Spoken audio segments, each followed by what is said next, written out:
Gabriel Garcia Marques é, como todos sabemos, um dos grandes nomes da história da literatura do século XX e também do arranque do século XXI. Este livro que tenho na minha mão e que vos mostro agora, que é uma edição da Don Quixote, é Gabriel Garcia Marques em viagem pela Europa do Leste, representa uma incursão deste mestre da literatura no domínio do jornalismo, em que foi também um mestre, com páginas inesquecíveis. É uma viagem que ele faz ainda antes de ser conhecido, aplaudido e reconhecido como um grande escritor da América Latina e do mundo. É uma viagem que começa na então Alemanha Oriental e que lhe permite viajar pelos países que estavam então sob a influência política e militar soviética. Ele faz esta viagem, vai até à União Soviética, relata o que vê, o contacto com as pessoas, dá o seu olhar, um olhar frequentemente crítico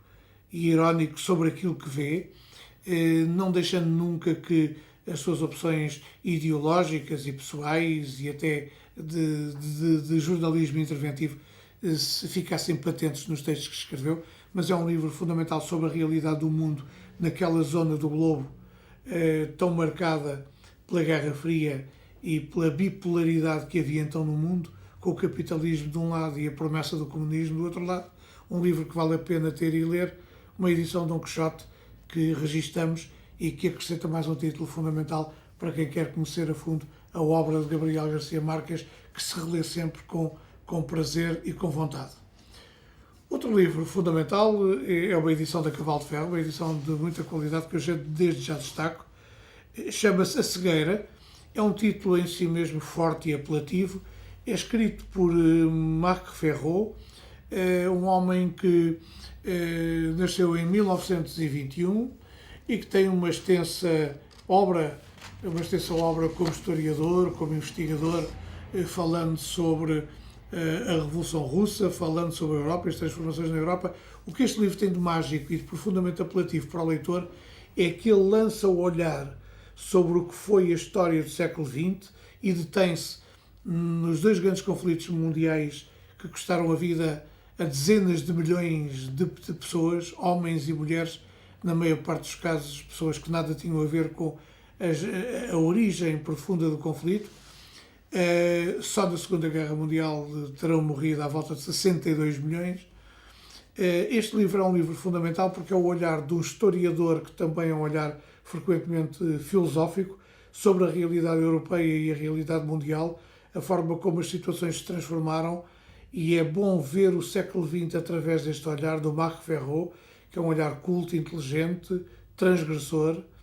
e que nos ajuda a conhecer melhor a realidade de que também somos parte, de uma forma criativa, inventiva e sempre transformadora, como acontece frequentemente com os grandes historiadores. Por último,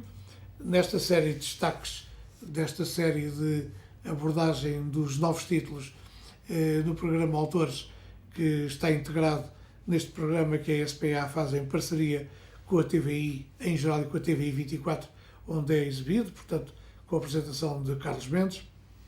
Eu destaco o livro És Meu, Disse Ela, um livro escrito por António Manuel Ribeiro, o líder, o cantor e o compositor dos temas dos UHF, que lhe deu grande notoriedade ao longo de quase 40 anos. Este livro não é um livro que tenha a ver com as canções, é um livro que tem a ver com a vida do António Manuel Ribeiro e com uma experiência dolorosa e marcante que ele viveu, uma experiência de perseguição obsessiva, de stalking, para utilizar o termo, porque é designada nos Estados Unidos, na Inglaterra e no mundo anglófono.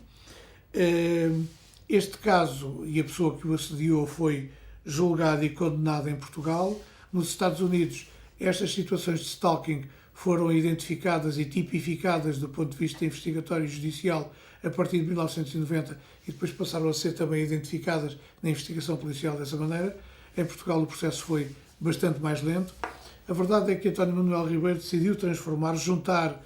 toda a matéria factual e documental que comprova o sofrimento que ele viveu, vendo que uma pessoa o assediava e que se queria apoderar da sua própria vida e da sua liberdade como se fosse uma coisa transferível ou alienável. e ele transforma esta narrativa numa narrativa pujante, bem escrita, bem construída, bem arquitetada e que me leva a crer, como aliás tive a ocasião de dizer recentemente, que é um excelente ponto de partida para um livro, aliás, melhor dizendo, falando do livro, não é do livro que quero falar, mas do filme que sobre ele poderá ser feito, um filme que, narrando esta história de uma forma criativa, engenhosa e parcialmente ficcionada, pode dar um documento cinematográfico interessante,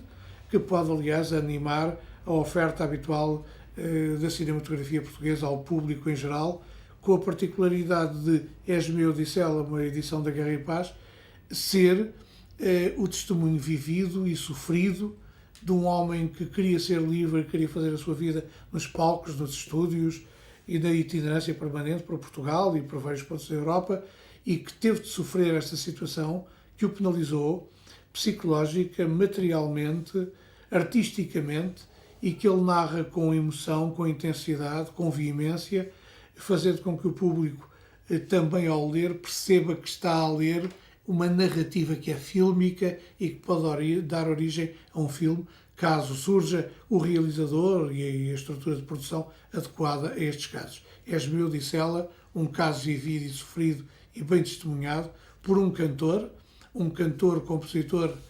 que conhecemos de muitas andanças e de muitas canções e que na realidade o que queria ser